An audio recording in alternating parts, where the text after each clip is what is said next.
વડોદરા શહેર સ્વચ્છતામાં 34મા ક્રમાંકે ધકેલાતા 5 કરોડના ખર્ચે શરૂ કરાયેલો અંડરગ્રાઉન્ડ ડસ્ટબિન પ્રોજેક્ટ શરૂ થયા બાદ ઇજારેદાર દ્વારા યોગ્ય કામગીરીને ન કરતા પ્રોજેક્ટ ખોરબે ચડી ગયો છે।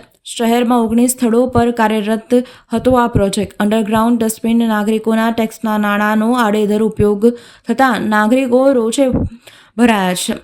સ્કૂલ પાસે અંડરગ્રાઉન્ડ ડસ્ટબિનની આસપાસ કચરાના ઢગલાથી બાળકોના આરોગ્યની ચિંતા લોકોને થઈ રહી છે। તમામ સ્થળે અંડરગ્રાઉન્ડ ડસ્ટબિનની આસપાસ કચરાના ઢગલા અને ગંદકી જોવા મળી રહ્યા છે।